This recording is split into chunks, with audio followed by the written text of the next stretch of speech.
कविता के माध्यम से मंगलाचरण करना चाहूँगी। कविता की लाइन बहुत ही अच्छी है, बहुत ही अच्छी, बहुत ही हार्ट टचिंग है, दिल को छू जाने वाली लाइन है। तो मैं आप लोगों से एक निवेदन करूँगी कि सभी लोग बहुत ही शांति से सुनेंगे, उनको सुनेंगे, शांति से सुनेंगे ना। जयकारा गुरुदेव का। कहते हैं कि हवा जब तेज चलती है तो पत्ते टूट जाते हैं।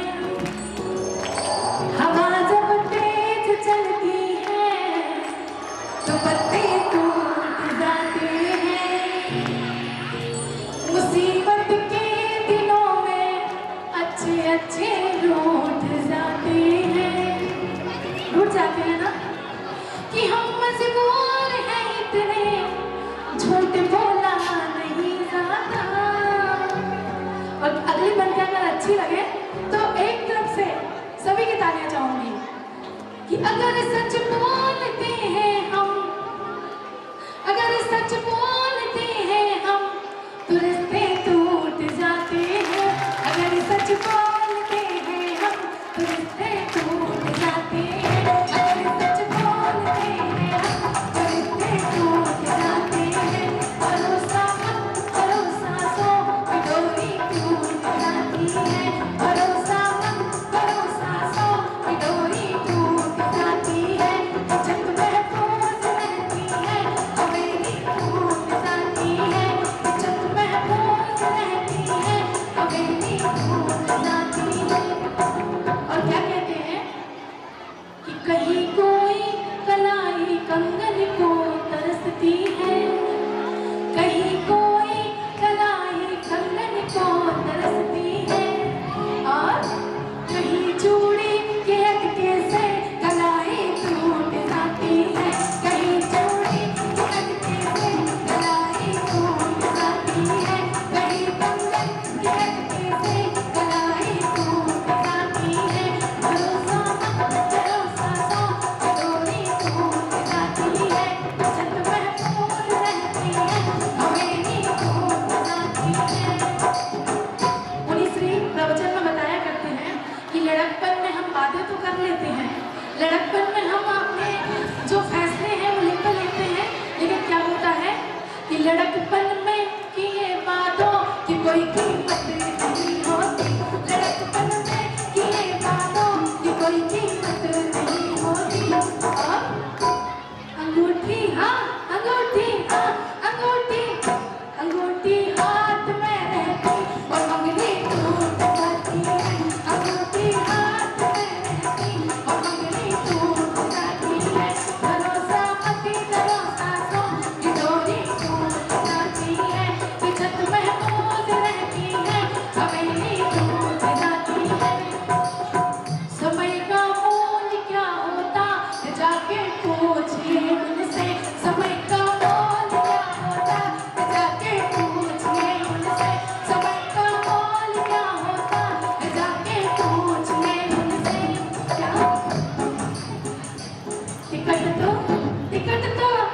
टिकट तो हाथ में रहती और गाड़ी छूट जाती है। टिकट तो हाथ में रहती और गाड़ी छूट जाती है। भरोसा मत भरोसा सो डोरी टूट जाती है। छत महफूज रहती है हवेली टूट जाती है। हवा जब तेज चलती है तो पत्ते टूट जाते हैं। हवा जब तेज चलती है तो पत्ते टूट जाते हैं। मुसीबत के दिनों में अच्छे अच्छे रूठ जाती है।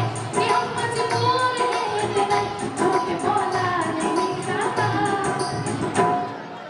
अगर सच बोलते हैं हम तो रिश्ते टूट जाते हैं। अगर सच बोलते हैं हम तो रिश्ते टूट जाते हैं। अगर सच बोलते हैं हम तो रिश्ते टूट जाते हैं। कहते हैं कि महल बनाया है तो वीरान होने नहीं देंगे, महल बनाया है तो वीरान होने नहीं देंगे। उद्यान लगाया है तो वेगान होने नहीं देंगे। महल बनाया है तो वीरान होने नहीं देंगे। उद्यान लगाया है तो वेगान होने नहीं देंगे। और कितनी भी आपत्ति विपत्ति आ जाए इस संसार में मेरे प्यारे बंधुओं, कसम खा लो कि हम भगवान महावीर स्वामी स्वामी का नाम कभी बदनाम नहीं होने देंगे। देवली पदक को चूड़ी शिक्षा विश्राम सागर जी महामुनि राज जी की बहुत बहुत धन्यवाद। आइए भाई साहब, आप लोग उधर सब जल्दी उधर जाओ बेटा, वहां पहुंच जाओ, सब आगे वहां पहुंच जाओ, जल्दी पहुंच जाओ। ओ भाई साहब उधर, आप लोग भी हमारे मेहमान नहीं हो, डिप्टी कलेक्टर साहब बैठे आज के अतिथि, आप लोग वहां चले। बहुत अच्छी नाटिका हमारे बीच में प्रस्तुत हो रही है और जोरदार तालियां। आप लोग भी बैठ जाइए प्लीज। प्रवीण भाई साहब, इनको बिठा दो ना, बैठ जाइए, ये भविष्य है। आप लोग भी बैठ जाइए, महिलाएं बैठ जाइए, पुरुष बैठ जाइए। आइए, मैं आमंत्रित कर रहा हूं सत्येंद्र शर्मा को, जो हमारे बीच में दिल्ली से है। एक बार जोरदार तालियों के साथ स्वागत करें। फूलचंद से मुनि विश्रांत सागर। बच्चे आप लोग नहीं आना, इधर सच बता रहा हूं, वहां सामने जाओ आप आराम से। आप लोग भी चले जाओ बेटा, दोनों चले जाओ। लो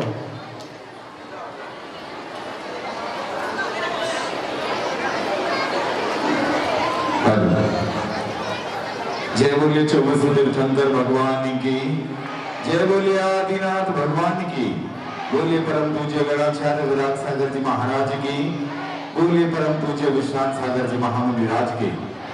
महानुभावों, आज आप सभी के बीच आज का बहुत ही सुंदर कथानक फूलचंद से विश्रांत सागर तक की यात्रा हम प्रस्तुत करने जा रहे हैं। आप सभी देखेंगे कि जब किसी परिवार से कोई युवा किसी माता पिता का बेटा दिगंबर दीक्षा लेता है तो उस परिवार का क्या हाल होता है। ये जिस मां ने उस बेटे को जन्म दिया और उसके सामने ही वह संसार से विरक्त होकर मोक्ष मार्ग की ओर निकल जाता है, तो मां बाप का हृदय किस प्रकार परिवर्तित विदीर्ण होता है।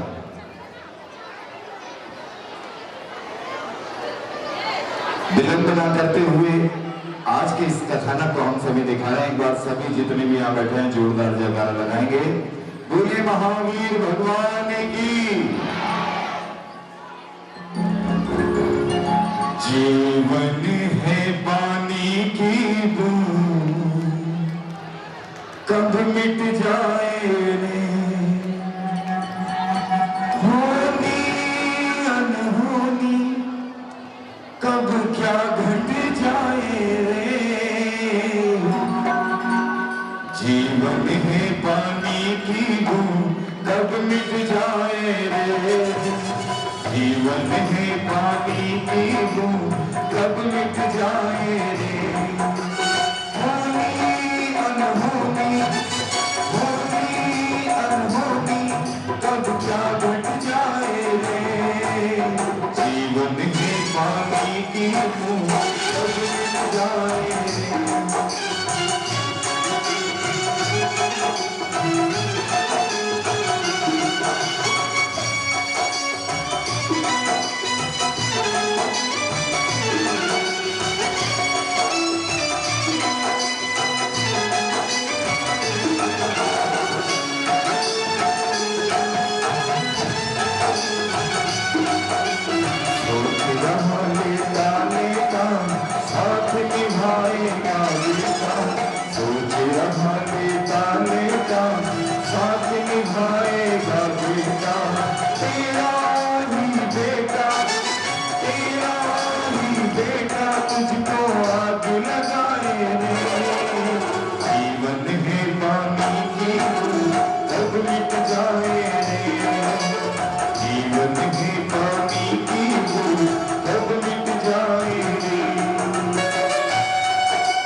भारत देश के हृदय में मध्य प्रदेश बसता है, जहां जिसमें जिला पन्ना के अंतर्गत विदेश में रत्न गर्भा के नाम से यह जगह प्रसिद्ध होती है। रत्नगर्भ पन्ना जिले में एक गांव कुंवरपुर है, जहां के युवक होनहार होते हैं। ग्राम पन्ना, उस ग्राम में प्राचीन जिनालय पार्श्वनाथ भगवान का दिगंबर जैन मंदिर है और इसी गांव अर्थात कुंवरपुर में जैन धर्म के श्रेष्ठी, समाज के श्रेष्ठी आदरणीय श्री उत्तम चंद्र जी हुए, जिनके 6 भाई और 2 बहनों के साथ निवास किया करते थे। समाज के सभी श्रावकों में श्रेष्ठ होना उनके उत्तम चंद नाम को सर्वदा उचित करता था। उनकी धर्म पत्नी वंदनीय माता जी श्रीमती राधा देवी जी हुई, जिन्होंने 3 पुत्र और 1 पुत्री को जन्म दिया, जिसमें बड़े भाई राजेश जी, उनके बाद उर्मिला जी, उसके पश्चात हमारे महाराज जी और सबसे छोटे भाई राजेश जी ने जन्म लिया। तो चलते हैं, जिस समय राजेश और उर्मिला का जन्म हो चुका था, उस समय उर्मिला जी, उस समय माता वंदनीय और हमारे उत्तम चंद जी, उनके जीवन में क्या परिवर्तन आ रहे थे, आप सभी ये देखेंगे। जीवन में पानी की बूंद कब मिट जाए रे, जीवन में पानी की बूंद कब मिट जाए रे, होनी अनहोनी, होनी अनहोनी कब क्या घट जाए रे, जीवन में पानी की बूंद। ये उधर से देखो रोज, 1 मिनट, रोज कलाकार आते हैं, आप लोग ना रास्ता रोज रोक कर बैठ जाते हैं। अगर वो लोग नहीं आएंगे तो कार्यक्रम कहाँ बन पाएगा अपना? थोड़ी जगह बनाकर रखें। हेलो, देखिए प्रबंध कमेटी के युवा वर्ग आ जाए और थोड़ी सी हेल्प करें प्लीज। आगे बिल्कुल भी ये बच्चे सुनते नहीं है।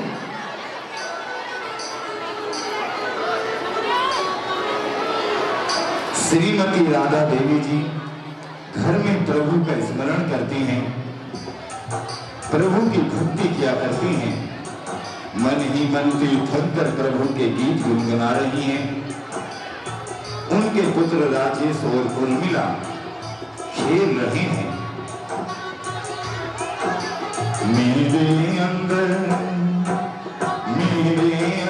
सोने वाले जाग जरा, मेरे इंसान मेरे अंदर, बाहर की तू देख बात में पहले कर खुद की पहचान, मेरे अंदर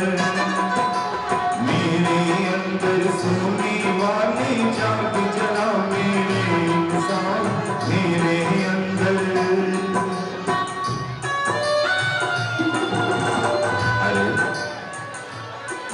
श्रीमती जी, राजेश और उर्मिला कहाँ हैं?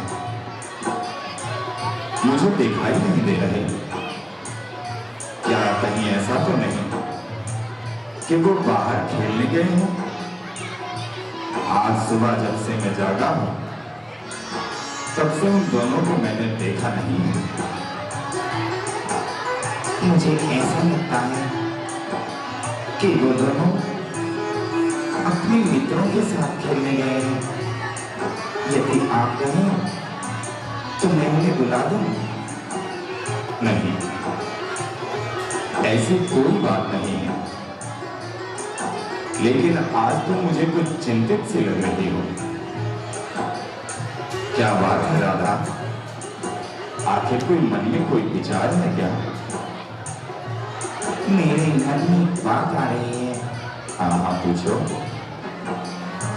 क्या हो रहा है तुम्हारे मन में? मैं कल रात्रि आराम से सो रही थी।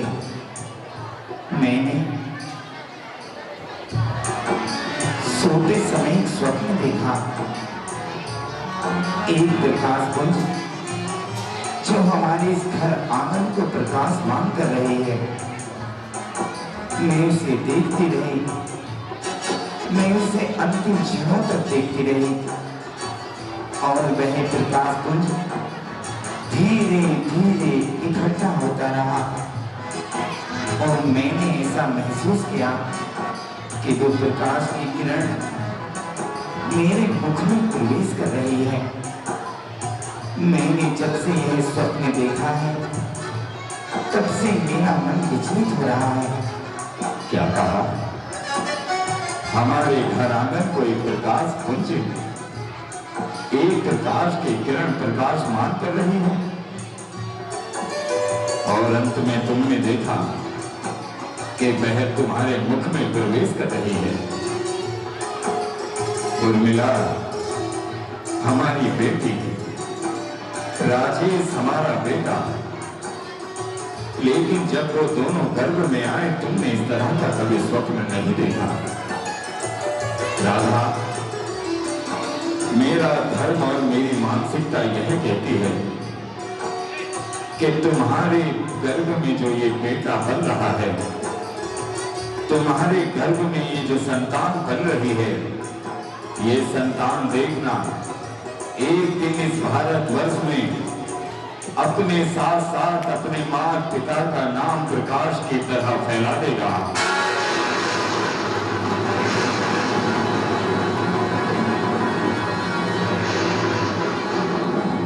क्योंकि हमें दो संतानें हुई, हमें कभी ऐसा शुभ सूचक नहीं मिला, लेकिन जिस दिन से ये तीसरी संतान तुम्हारे गर्भ में आई है,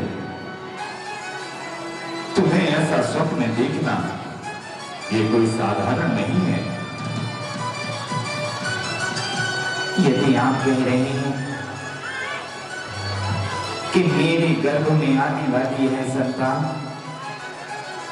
इस संसार को प्रकाशमान करेगी, तो उसका मार्ग क्या होगा ये तो मैं नहीं जानता।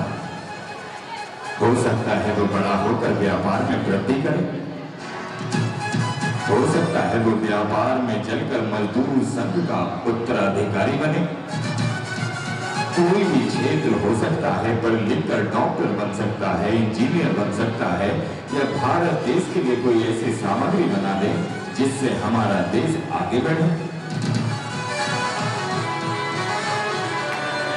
मेरे मन में इच्छा हो रही है, क्या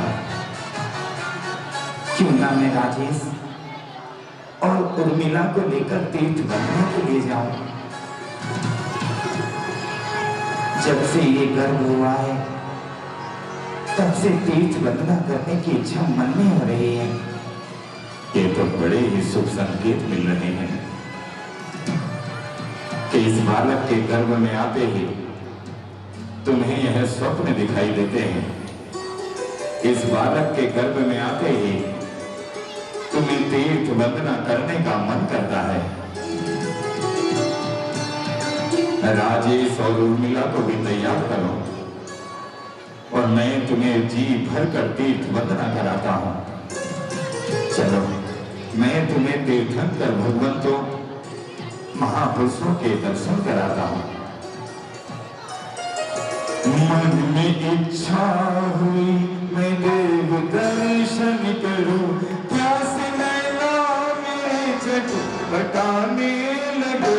मन में इच्छा हुई पारस दर्शन करूं, मन में इच्छा हुई पारस दर्शन करूं, प्यास नैना मेरे झटपटाने लगे।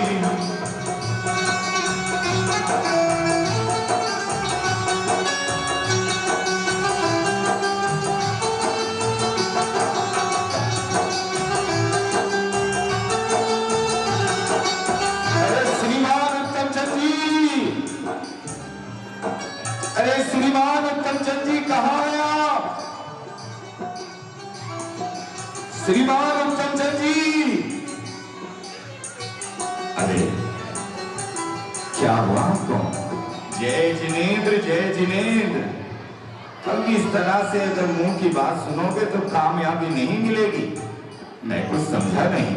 मैं तुमसे ये कहना चाहता हूं कि जब तक हमारा मुंह मीठा ना हो, जब तक तुम हमें गले मिलकर बधाई ना दो, तब तक आनंद आएगा ही नहीं।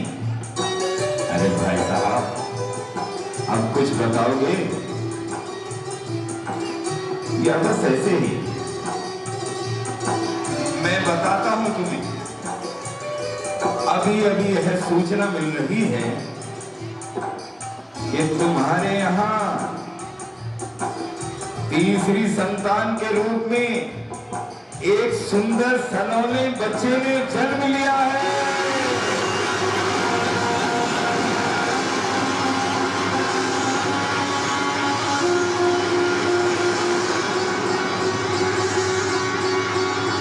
ये बताओ मुझे, राधा कैसी है?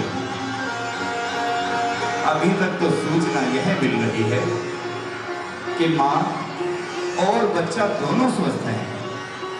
जिसने भी आपके इस बेटे को देखा है, यही कहता है कि चंद्रमा का छोटा टुकड़ा टूटकर उत्तम चंद जी के घर में आ गया है। बन गए हैं। तीर्थंकर प्रभु जिनेंद्र भगवान का अभिवादन करता हूं कि मेरी पत्नी और मेरा बेटा दोनों स्वस्थ हैं। आज यह दिन बड़ा ही अच्छा है, बहुत ही सुंदर है। चलो, सारे परिवारों में, सारे समाज में हर्षोल्लास के साथ लड्डू बांटूंगा, क्योंकि मुझे ऐसी प्रसन्नता कभी नहीं हुई। ऐसी प्रसन्नता जैसी इस बेटे के आने से हुई है, मेरे यहाँ कभी नहीं हुई।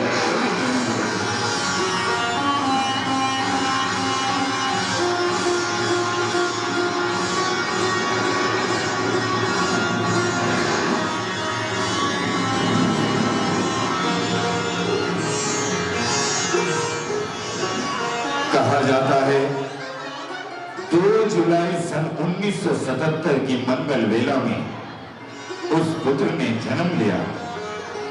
उस पुत्र ने जन्म लिया और बहे बहे पुत्र धीरे धीरे 15 दिन, उसके बाद 1 माह, जिस प्रकार चंद्रमा अपनी गति से बढ़ता है, उसी प्रकार वह शिशु भी अपनी गति से बढ़ना प्रारंभ कर रहा है।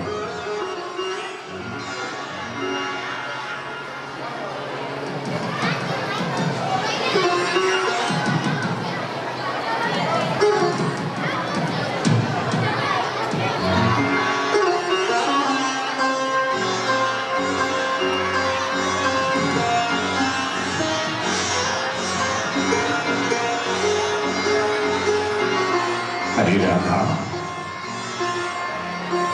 क्या कर रही हो? आप जरा धीरे बोलिए, अभी मेरा बेटा सो रहा है। सो रहा है? इसे देखकर तुम्हारे मन में भला क्या विचार आता है?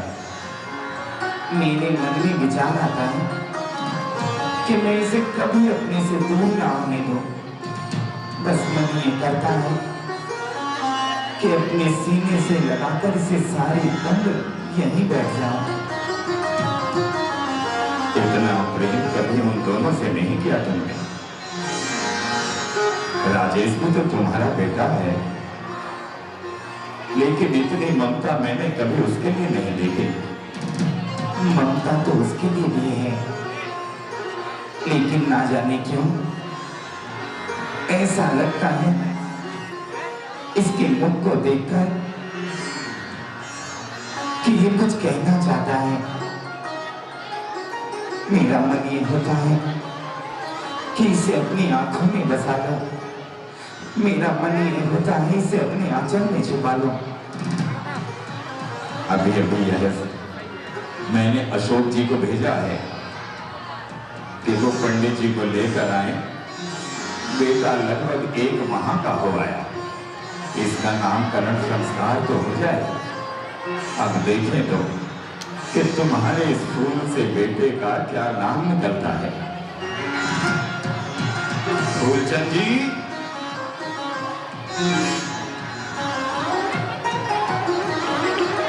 श्रीमान जय जिनेन्द्र, अरे जय जिनेन्द्र, जय जिनेन्द्र, आइए।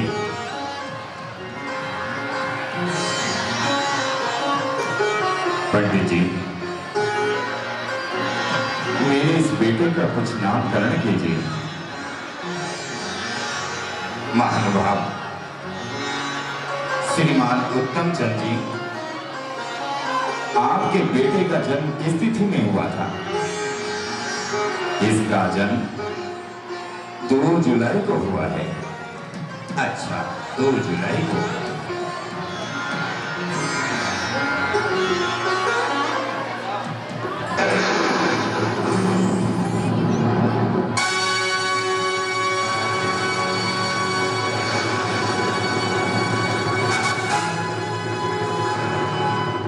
मैंने सारे नक्षत्र उसके शुभ ग्रह देखे हैं।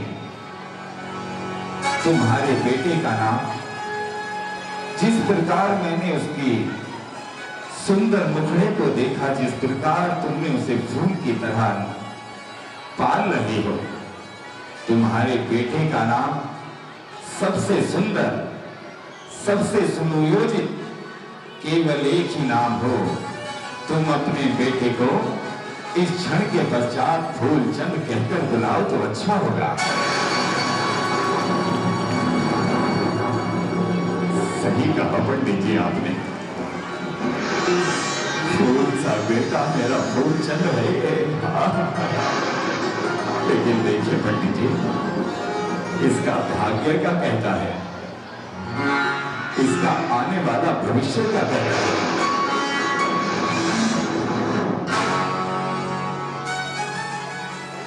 उत्तम चंद जी, यदि आप इसका भविष्य पूछना ही चाहते हैं तो सुनिए। तुम्हारे घर में तीसरे पुत्र के रूप में जन्म लेने वाली ये संतान एक दिन ऐसा आएगा कि तुम सबको छोड़कर, इस परिवार को रोता बिलखता छोड़कर ये कहीं और निकल जाएगा।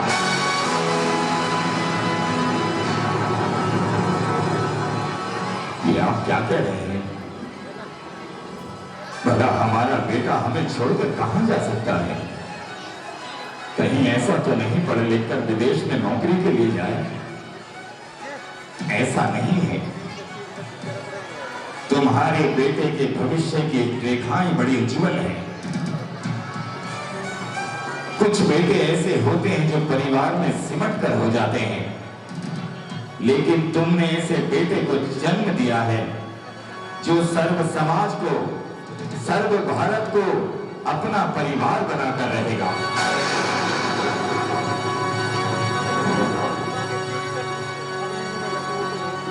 आप इतना विचार क्यों कर रहे हैं? ये ग्रहों की इस समय की स्थिति है। हो सकता है कि बड़ा होने पर उसके ग्रह और नक्षत्रों की स्थिति बदल जाए। हाँ, ये तो है। ये लीजिए, आपकी ये दान दक्षिणा।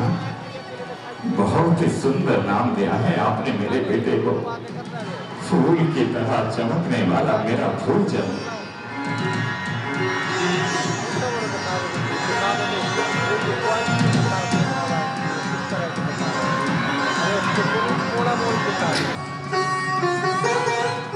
बेटे, हमने सुना है कि तुमने आज पढ़ाई लिखाई में हमारा नाम बड़ा ऊंचा कर रखा है। जो भी अध्यापक मुझसे मिलते हैं बस यही कहते हैं कि श्रीमान फूलचंद जैसा कोई बच्चा नहीं है। ये अच्छी बात है, लेकिन तुम्हारे मैं आज कमरे में गया, तुम्हारी मैंने किताबों को देखा। तुम्हारे पढ़ाई की पुस्तक से ज्यादा तुम्हारे उस कमरे में आध्यात्म की पुस्तकें रखी हुई हैं।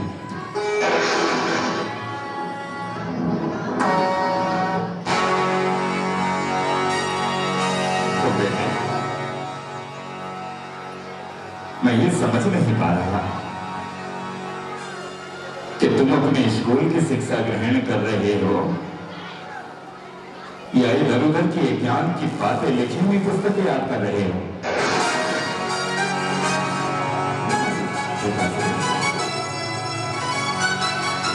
मैं अपनी पढ़ाई करता हूं, लेकिन मुझे जैसे थोड़ा समय मिल जाता है तो मैं कुछ ज्ञान की पुस्तकें भी पढ़ लेता हूं।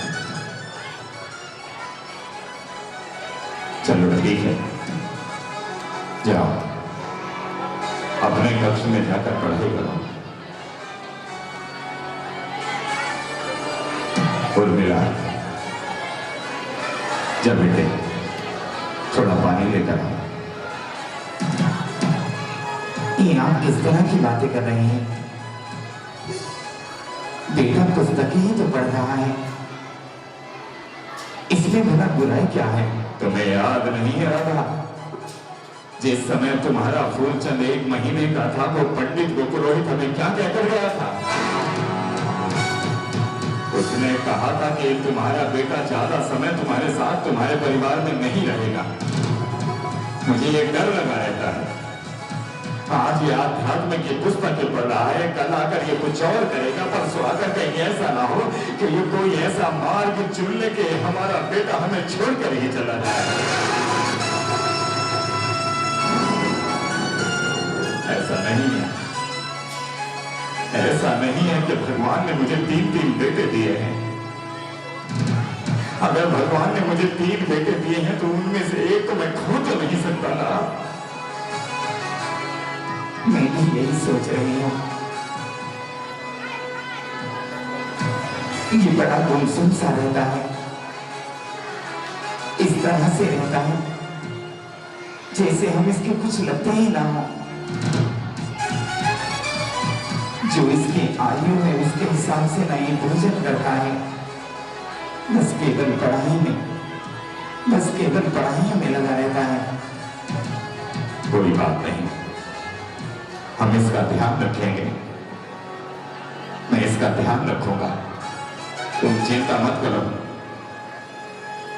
बस तुम जो जो ये करता रहे मुझे बताती रहना। अभी ये शिक्षा ग्रहण कर रहा है, कोई बात नहीं, मैं इसके लिए इसे ज्यादा इस धार्मिक वातावरण में पड़े रहने के लिए अब कुछ ज्यादा नहीं बोलूंगा।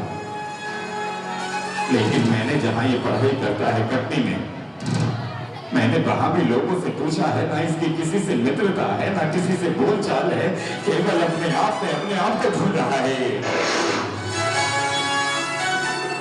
देख लेना राधा, ये संकेत हम दोनों के लिए अच्छे नहीं हैं।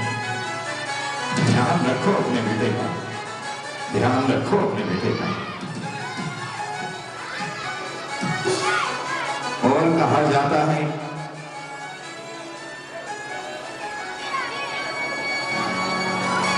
कि इन्होंने अच्छे धार्मिक वातावरण का प्रभाव उन पर पड़ने लगा।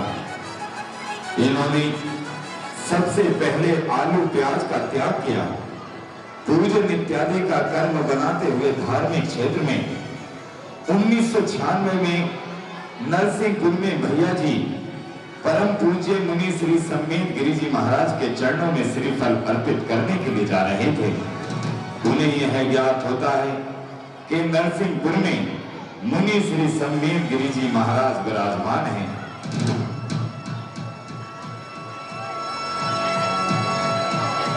मेरे गुरुदेव आए आज मेरे गांव में, मेरे गुरुदेव आए आज मेरे गांव में, जैसे महावीर आए हो, जैसे महावीर आए चंदना की गांव में, मेरे गुरुदेव आए आज मेरे गांव में, मेरे गुरुदेव आए आज मेरे गांव में।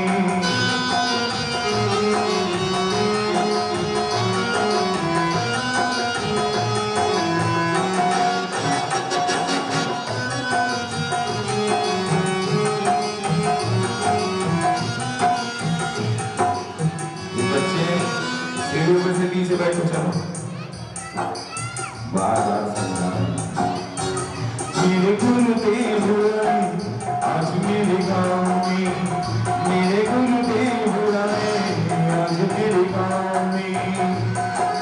फूलचंद जी ने मुनि श्री सम्मेद गिरि जी महाराज के चरणों में बैठकर श्रीफल अर्पित करते हैं और रात्रि भोजन चारों प्रकार के आहारों का त्याग कर देते हैं। कहा जाता है कि फूलचंद के मार्ग में यहाँ वैराग्य उत्पन्न होने लगा है। उन्होंने तैरना, स्कूटर चलाना स्वयं अपने आप सीख लिया। जब भी सभी के स्थानों पर परम पूज्य जैन संतों का आगमन होता था तो फूलचंद जी की एक आदत थी कि वहां जाकर उनकी व्यवस्था और वैया वृत्ति में तन्मय से लग जाते थे। ना कुछ आयु थी लेकिन उन्हें उनकी वैया वृत्ति और व्यवस्थाओं का पता था। परम पूज्य मुनि श्री विशुद्ध सागर जी महाराज सत्संग दुर्ग छत्तीसगढ़ में पधार रहे थे तो फूलचंद जी उनके रास्ते में पहुंच गए।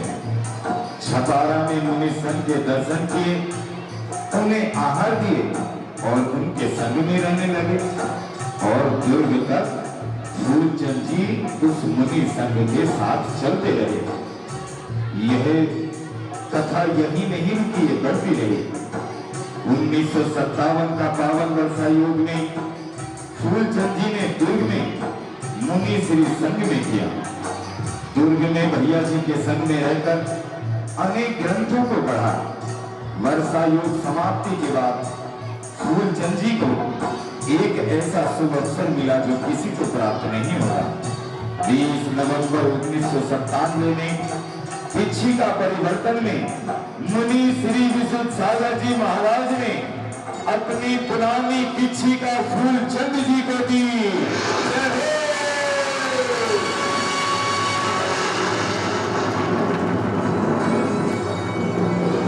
और वह घड़ी निकट आ ही रही थी कि जब दिनांक 20 जनवरी 1997 को परम पूज्य आचार्य श्री विराग सागर जी महाराज के कर कमलों के सामने फूलचंद जी ने यह नियम लिया, यह व्रत अंगीकार किया कि जब तक मेरी श्वास है मैं आजीवन ब्रह्मचर्य व्रत का पालन करता हूं।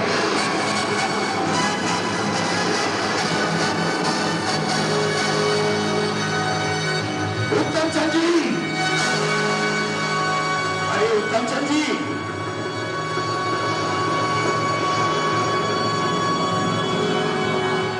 उत्तम चंद जी, क्या हुआ? किस लिए शोर कर रहे हो? अरे आप जानते हैं कि आपका बेटा क्या कर रहा है? आपके नाते रिश्तेदार होने के उससे मैं आपको बताना चाहता हूं। क्या किया मेरे बेटे ने? अरे आप जानते हैं सबसे पहले वे दुर्ग के चतुर्मास में रहा और कल 20 जनवरी को उसने आचार्य श्री विराग सागर जी के सामने आज आजीवन ब्रह्मचर्य व्रत ले लिया है।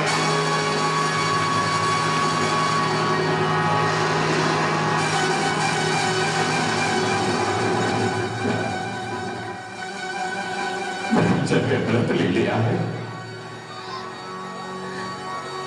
अरे वो जानता ही नहीं है कि मुनि बनना एक कठोर मार्ग होता है और कोई आसान मार्ग नहीं होता। मैं लेकर आऊंगा उसे, तुम मेरे साथ चलो, मैं उससे पूछूंगा कि ये इस तरह की उल्टी सीधी बातें किस लिए कर रहा है। आप उसे समझाइए कि जीवन इस तरह से नहीं चलता। उसे लेकर आइए, उसे लेकर आइए। चलिए भाई साहब, तुम मेरे साथ चलिए, मैं उसे लेकर आता हूं।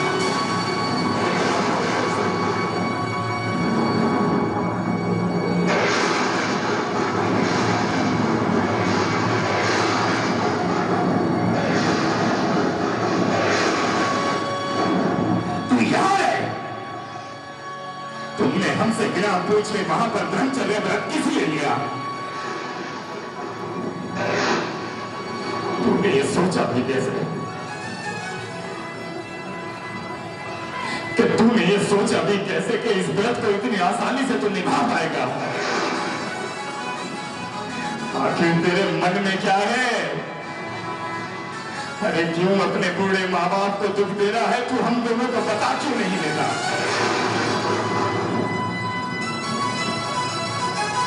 पिताश्री और माता जी,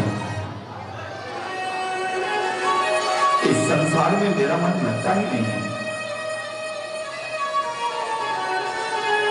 ब्रह्मचर्य व्रत मैंने इसलिए लिया है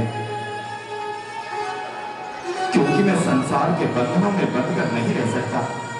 क्यों नहीं? मैंने कितने सपने देख रखे हैं तेरे लिए। तेरी सुंदर सी बहू लेकर आऊंगी, तेरा परिवार बनेगा। बेटे, निर्णय उस प्रकार के लेने चाहिए जिन निर्णयों को हम निभा सके। तू ये किस लिए कर रहा है? मां,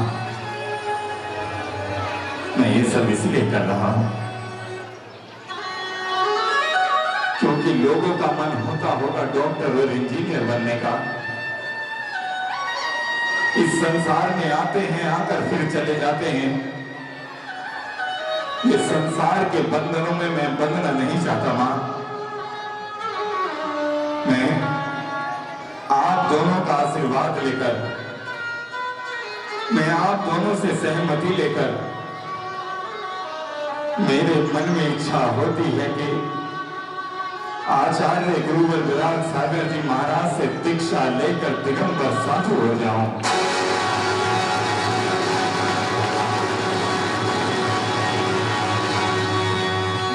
तू जानता है ये क्या कह रहा है? दिगंबर साधु हो जाए?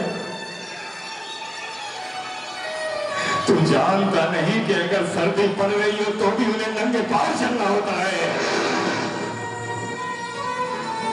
अरे जिस मां ने आज तक तुझे धरती पर नंगे पांव नहीं चलने दिया, तू इस मार्ग पर कैसे चलने की सोच रहा है? अरे उनके पास कोई आडंबर नहीं होगा। ऐसा नहीं है कि तू दिगंबर साधु बनेगा तो तुझे बैलगाड़ी मिलेगी, तुझे महल मिलेंगे। अरे बेटे, एक कमंडल और बिच्छी के साथ जीवन नहीं काटा जा सकता, नहीं काटा जा सकता।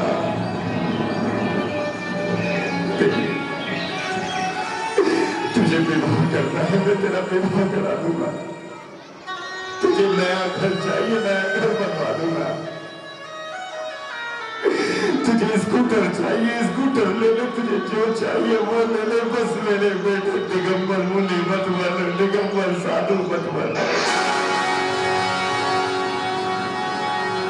पिताश्री,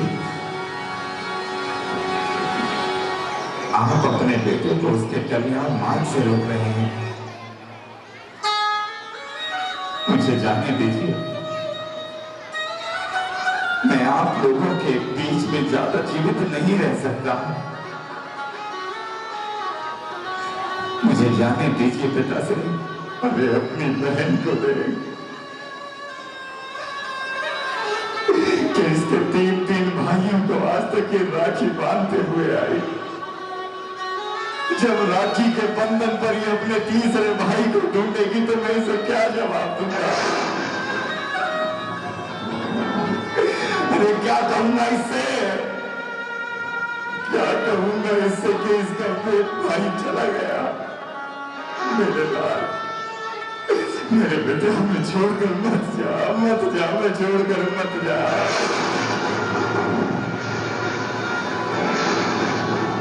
मां, तुम जितना मुझे रोकोगी मैं उतना ही जाने की जल्दी लगाऊंगा। तुमने तो कहती थी कि जब मैं तुम्हारे गर्भ में आया था तुम्हें ऐसा अनुभव कभी नहीं हुआ। तो सुन मां,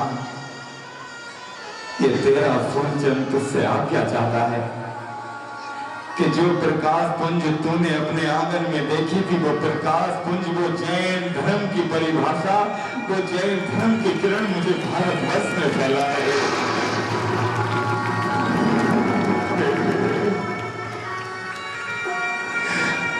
जो तू दिगंबर रूप धरने की बात कर रहा है वो तू नहीं कर पाएगा। बहुत कठोर होता है उनका तप। यदि शरीर में कुछ पीड़ा हो जाए तो माँ बाप से नहीं मिल सकते। यदि शरीर में कोई विकार हो जाए तो कोई औषधि नहीं ले सकते। बेटे ऐसा मत कर मेरे लाल, ऐसा मत कर, ऐसा मत कर।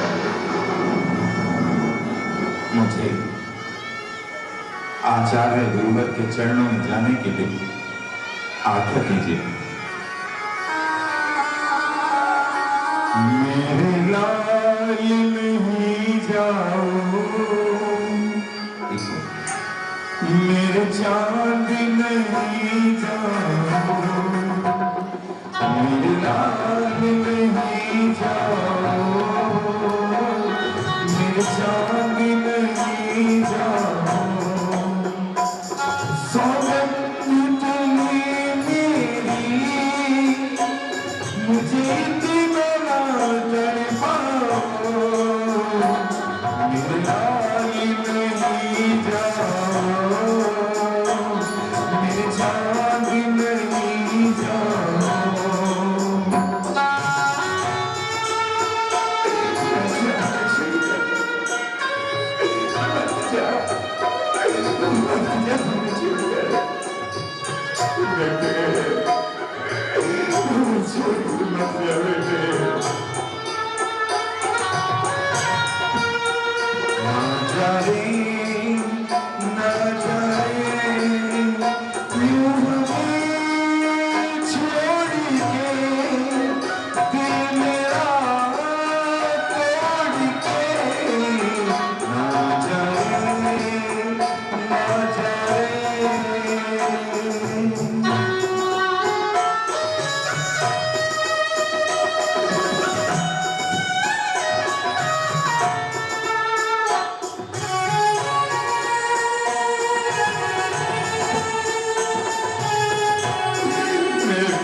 मेरे भूल चल करो तो, मेरे भूल चल करो तो कोई, मेरे भूल चल करो तो एक बार गले मिलके जी भर के तो लूं मैं,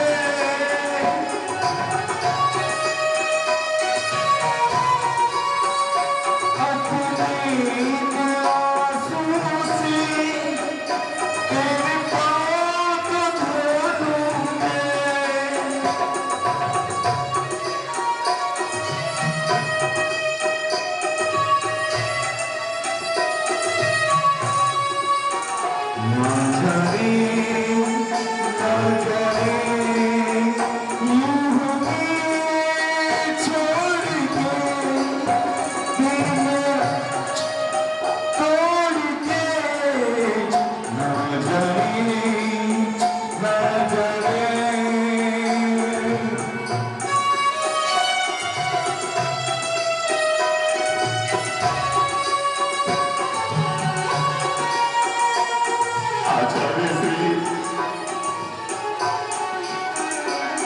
देखिए ना, ये हमारा बेटा क्या कर रहा है। कहता है कि दीक्षा लेकर दिगंबर साधु बनना चाहता है। आप ही बताइए ना इससे, आप ही कहिए ना इससे कि दिगंबर रूप धारण करना इतना आसान, इतना संभव नहीं होता। इसकी माँ और इसकी बहनें इसका विवाह कराना चाहती है। कह दीजिए फूलचंद से कि ये दिगंबर साधु नहीं बन सकता, दिगंबर बनकर नहीं रह सकता।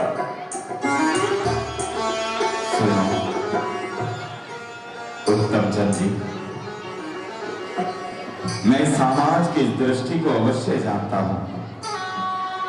समाज हम लोगों को यही कहता है, जिन लोगों में बुद्धि नहीं होती जो लोग धर्मों की बुराई करते हैं वो यह कहते हैं कि देखो ऐसे जैन समाज को जिसके साधु भी नग्न रहते हैं, क्या इन्हें महिलाओं के सामने जाते हुए शर्म नहीं आती? ये हमने स्वयं सुना है। दिगंबर साधुओं को कहा जाता है कि महिलाओं में, लड़कियों में चले जाते हैं, क्या इन्हें तनिक लज्जा नहीं आती? अरे देखो कैसा धर्म है कि जिसके साधु नग्न रहकर अपने धर्म को बढ़ा रहे हैं।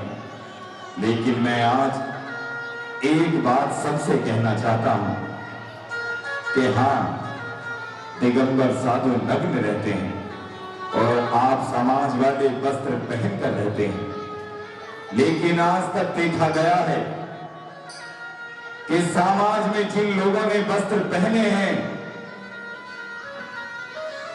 वस्त्र पहनने वाले लोगों ने ही समाज को नंगा किया है। और दिगंबर साधु वो होता है जो स्वयं नग्न रहकर इस समाज को वस्त्र पहनाता है, इस समाज को वस्त्र पहनाता है। उत्तम चंद जी, यह सौभाग्य हर किसी को नहीं मिलता। तुम जाओ और अपने बेटे को धूमधाम से घोड़े पर दूल्हा बनाकर निकालो, क्योंकि यही अंतिम समय होगा जिस समय तुम अपने बेटे को अंतिम बार सजाकर देख रहे होंगे। जाओ उत्तम चंद जी। कुछ बेटे माँ बाप के लिए जन्म लेते हैं, जो माँ बाप की सेवा करते हैं। कुछ बेटे भारत माँ की रक्षा के लिए जन्म लेते हैं और कुछ बेटे इस संसार में आकर जैन धर्म के लिए जन्म लेते हैं, जैन धर्म के लिए जन्म लेते हैं। मैं इनके ब्रह्मचर्य व्रत को स्वीकार करता हूं। इन्हें सफेद वस्त्राभूषण पहनाकर, इनकी बिलोनी बिनौली प्रक्रिया कराकर इन्हें दिगंबर दीक्षा के लिए तैयार करो, क्योंकि ये बेटा स्वयं का आत्म कल्याण नहीं करेगा। आने वाले समय में उत्तम चंद जी यह तुम्हारा और अपनी माँ का भी कल्याण मार्ग लेकर अपने साथ चलेगा, अपने साथ चलेगा। और इस प्रकार, जिस प्रकार तीर्थंकर प्रभु महापुरुषों की माताएं उनके शिशुओं के गर्भ में आने के पश्चात स्वप्न देखती हैं, ऐसा ही स्वप्न राधा माता ने देखा था। उनका वह स्वप्न आज सच होता दिखाई दे रहा था कि मेरा बेटा इस संसार के कल्याण मार्ग के लिए आया है।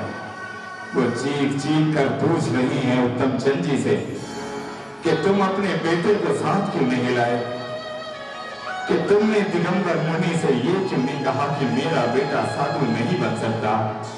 लेकिन उत्तम चंद जी निराश खड़े थे, लेकिन मन ही मन में यह शांति भी थी कि आज मेरा बेटा उस मार्ग पर जा रहा है जिस मार्ग पर कोई नहीं जाता। राधा, मुझे इस नगर का श्रावक श्रेष्ठी कहा जाता है। मेरे मन में हमेशा यही इच्छा थी कि हमारे जैन धर्म में अनेक दिगंबर साधु हो। मेरे नगर में कुछ बेटे, कुछ युवा ऐसे हों जो दिगंबर मुद्रा धारण कर हमारे मुनि और हमारे धर्म को आगे बढ़ाए। पर राधा ये कभी नहीं सोचा था कि हमारा बेटा ही दिगंबर साधु हो जाएगा। बड़ा अच्छा लगता है जब यह सुनता था कि उसका बेटा दिगंबर साधु बन रहा है, दीक्षा ले रहा है। लेकिन आज पीड़ा का पता लगा कि जो माँ जिस बेटे को जन्म देती है, जब वो बेटा किसी पांडाल में खड़ा होकर दिगंबर साधु की सहमति से अपने वस्त्र उतारता है, तो उस माँ के हृदय से पूछ कर देखो,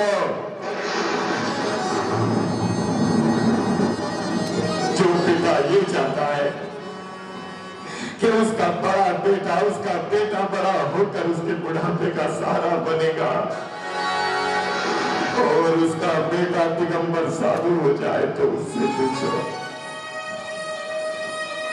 राधा जी भर कर सजा ले आज अपने बेटे को, उसकी आंखों में काजल लगा ले, हाथों में मेहंदी लगा ले, क्योंकि आज के बाद तेरा बेटा ये क्षण भंगुरता के श्रृंगार नहीं, दिगंबर अमृत का श्रृंगार करने जा रहा है, दिगंबर अमृत का श्रृंगार करने जा रहा है। जाओ, जितना जी भर कर देख सकती है देख उसे, जैसा देख सकती है देख उसे, देख उसे। भैया जी के द्वारा आज दोपहर सूचना दी गई थी कि बिनौली में समिति के पदाधिकारी गण या जिसका भी इच्छा हो वो सभी मंच पर आएंगे, एक एक करके उधर से आएंगे, इधर से उतरते चले जाएंगे, क्योंकि ये वो विवाह है जिस विवाह में उनके साथ पत्नी नहीं वैराग्य रूपी पत्नी आती है। एक ऐसा मोक्ष मार्ग चुनने जा रहे हैं उत्तम चंद जी के सुपुत्र, जिसमें आप सभी आज देख रहे हैं कि वर्तमान नगरी में उस दिगंबर साधु का वह चमत्कार है कि आज हम सभी यहाँ इकट्ठा होकर बैठकर उनकी जीवनी देख रहे हैं। धन्य है ऐसे गुरु जिसने हमें ऐसा मार्गदर्शन दिया, धन्य है ऐसे गुरु जिन्होंने हमें ऐसे मात्र संस्कार दिए।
समिति वाले, मंदिर वाले, मुझे ऐसा लगता है मेरे कार्यक्रम आप लोगों को पसंद ही नहीं आ रहे। मैं इधर से बोलता कुछ भी रहता हूँ, आप लोग सुनते हुए उठ के निकल जाते हो।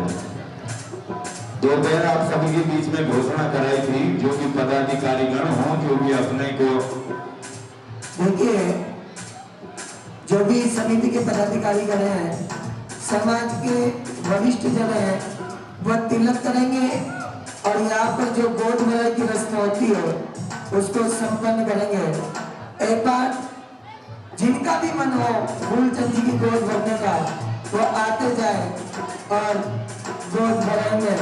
यहाँ पर उपहार स्वरूप आगे बढ़ते जाए। और आप सभी को एक बात और बता दूं, कलाकार हमेशा उपहार और तालियों का ही भूखा होता है, जो मुझे यहाँ पर बहुत ही कम दिखाई दे रही है। भिंड में अपने लिए कुछ नहीं मिला, मुझे लग रहा है। हम ही बात रहे हैं सबसे। देखो सारी नगरिया बनी है दुल्हनिया,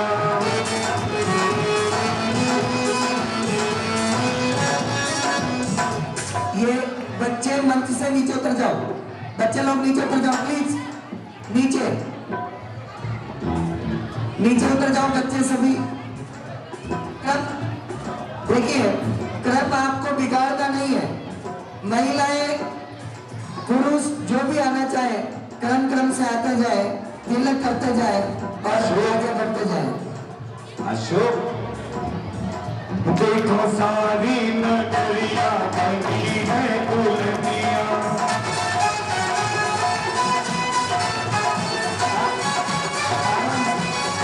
आराम आराम से एक एक दो दो करके आते जाए। धीरे धीरे, ज्यादा भीड़ भी न लगे, एक आते रहे और जाते रहे। हाँ दूल्हे का सहरा सुहाना लगता है, उनके आगे चांद पुराना लगता है।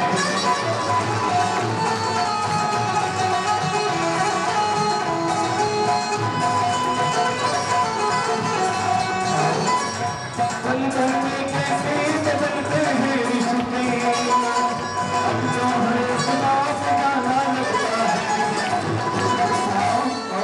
देखो, जिनका हो गया है वो मंच खाली कर दे, जिनका हो गया है वो मंच खाली कर दे। बच्चे लोग नीचे उतर जाओ, इधर से खाली कर दो मंच को। पैसे दे दो उसको वृंदावन। आराम आराम से सबको मौका मिलेगा।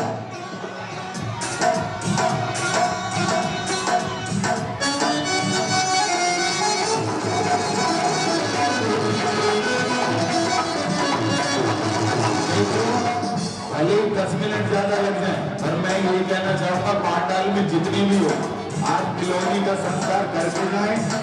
और लगभग देखो अभी एक मिनट, कोई नहीं, अपन इसके बाद एक नाटक और होगा। देखो अभी यहाँ पर बिनोली चंदगी आराम से आते जाए और नीचे उतरते जाए। प्लीज। मैं तेरी बाहों के झूले में कलीमा बुल, आ रही हूँ छोड़ के तेरी कलीमा बुल।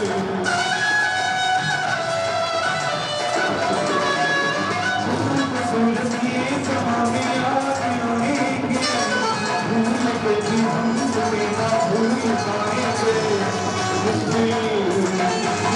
मुश्किल रास्तों को छुपाना लगता है, दुल्हन का तो दिल दीवाना लगता है।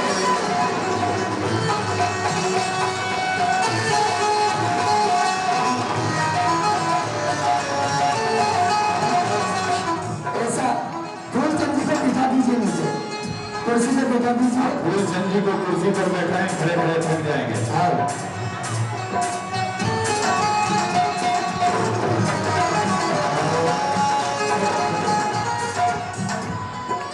जिनका हो जाए ये सेल्फी वगैरह बाद में ले लें आप लोग, अभी करते जाए, आगे ये निकलते मंच जाए। के पास जो बच्चे हैं वो नीचे बैठ जाओ, व्यवस्था बनाओ बच्चों, नीचे बैठ जाओ, पीछे वाले को आने दो। आज अपने तुम किसी काम के नहीं हो, बैठ जाओ, बारात में चलेंगे अब। मैं तेरी बाहों के झूले में कलीमा बुल, आ रही हूँ छोड़ के तेरी कलीमा बुल।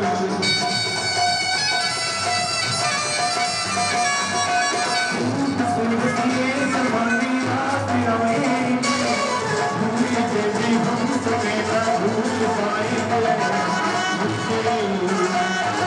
मुश्किल रास्तों को छुपाना लगता है, इनके आगे चांद बुलाना लगता है।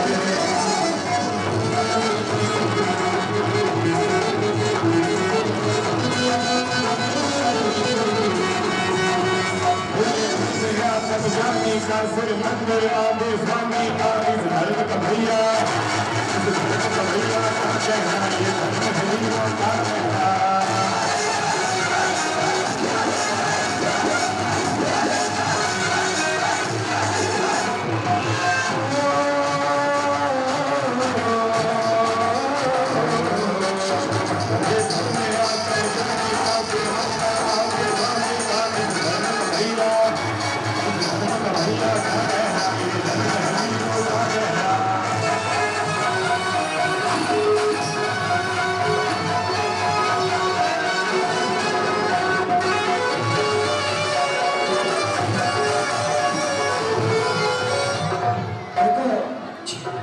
इसकी आवाज बढ़ाओ थोड़ी सी।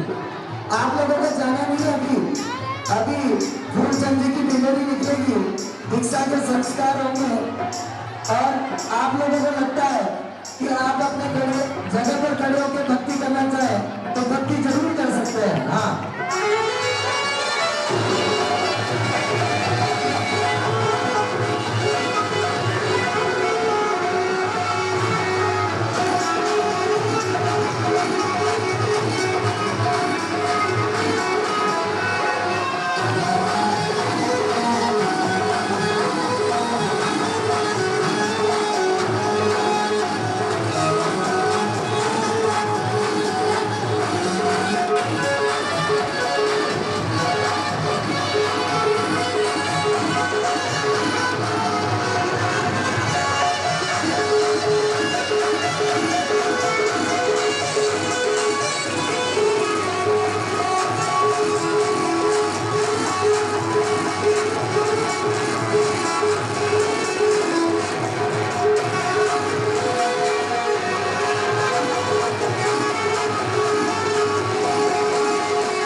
आप लोग ऐसा कीजिए, नीचे उतर जाइए, ऑलरेडी बहुत भीड़ है, थोड़ी व्यवस्था बनाओ टीटू भैया। अपना मंच टूट जाएगा, कल नाटक नहीं होगा। कल नाटक किसका होगा? बैठो बैठो। हो आए हम बाराती, आए हम बाराती, बारात लेके जाएंगे दुल्हन को अपने साथ लेके।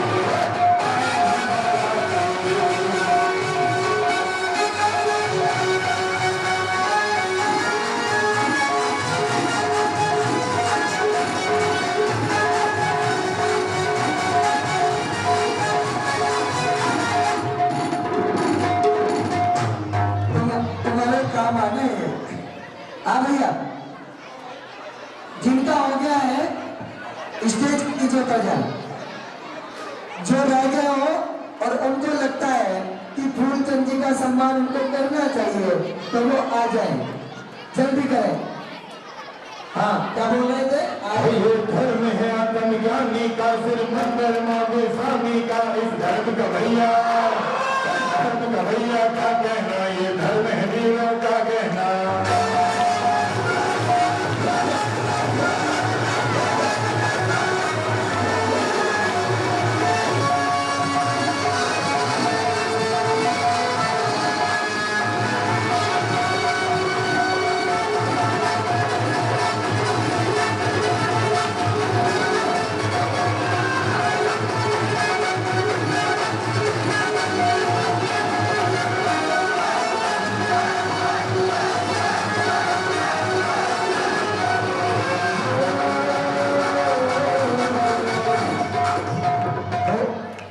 हो गया, सबका हो गया, कोई बचा नहीं, जल्दी करो जल्दी। जो देख रहे हो जल्दी जल्दी आ जाओ। हाँ, 9:30 एक नाटक और शुरू होगा अपना। 9:30 बहुत मान करो रे, सम्मान करो रे, सम्मान करो रे, सम्मान करो रे, हम जौनपुर में जन्मे अभिमान करो रे।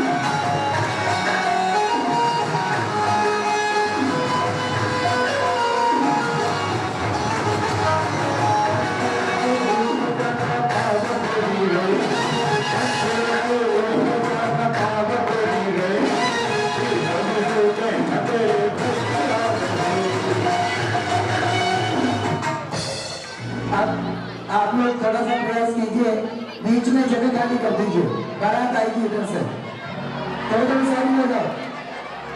और यहाँ से फूलचंदी की बारात स्टार्ट होती है, जो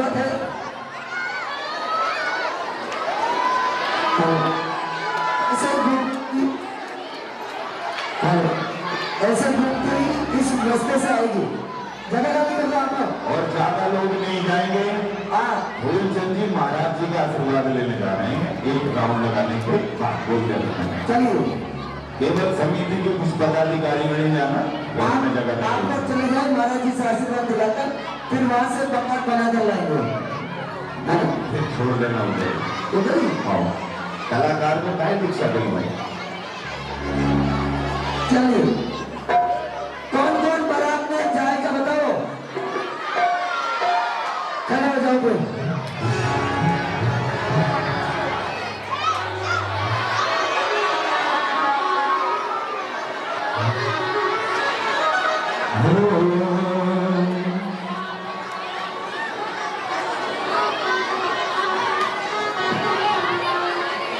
चलिए आइए, समिति के पदाधिकारियों के साथ बारात यहाँ से प्रस्थान कर रही है। चलिए आए हम बाराती, आए हम बाराती, बारात लेके अपने साथ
ऐसे ही महाराज जी तक लेकर जाना है, ऐसे ही लेकर जाना है।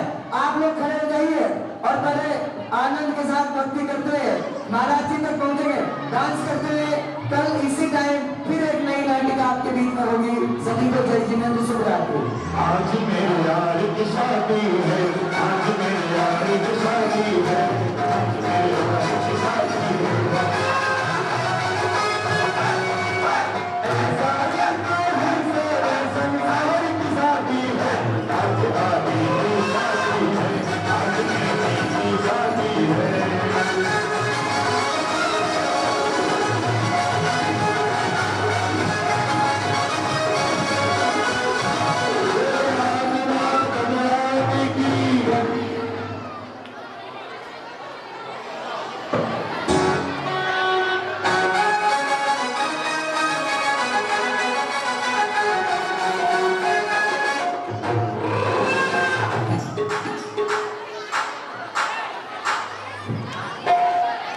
कल बहुत ही सुंदर कथानक राजा भरतारी आप सभी देखेंगे, ठीक 8 बजे प्रारंभ हो जाएगा। और महाराज जी के पास ज्यादा लोग आप नहीं जाएंगे, उधर ऐसी इतने लोगों की व्यवस्था नहीं है। इसी के साथ बोलिए आदिनाथ भगवान की, 24 तीर्थंकर भगवान की, आज के आनंद की।